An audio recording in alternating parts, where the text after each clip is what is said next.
When I was a kid, I was broke, as most 7th graders are. So I had a lot of side hustles, but by far, my most successful side hustle of all time was my ear piercing business. And I never set out to be the Jeff Bezos of ear piercing in my middle school. It just happened. I had it down to a science. Kids would find me in the hallway and whisper in my ear, "I heard your name is Claire." And I said, "Yes, my name is Claire. Meet me in the boys' bathroom in 3rd period." They would show up and I would show up with a lighter and an earring, and they would get the goods. And by the goods, I mean an earring shoved through their ear after it was sanitized with the lighter. But also bring $5 for me, because they say if you're good at something, you should never do it for free, which was funny because I was terrible at piercing ears. They were so crooked. None of that mattered because I was making money. I bought a Nintendo Wii, new shoes. Next thing I knew, half the boys in the 7th grade class had their ear pierced.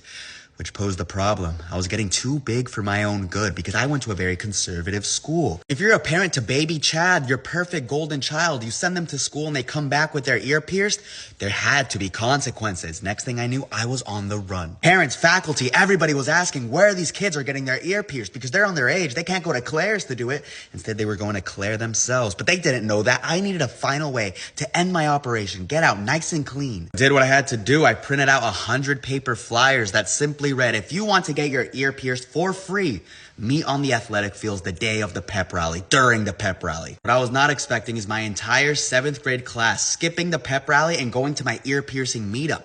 I wasn't at the meetup, of course. No, because it was a distraction. You see, there was another boy with another ear piercing business who was charging $3, completely undercutting me. So I told him to meet on the athletic fields the day of the pep rally, during the pep rally, so we could talk business. And that's where he got caught, by the entire faculty and staff of the 7th grade. He was blamed for my entire operation, so I did give him my Nintendo Wii. And to this day, if you look at my best friend's earlobe and you see that his earring is almost falling out because it's pierced badly, you know the reason.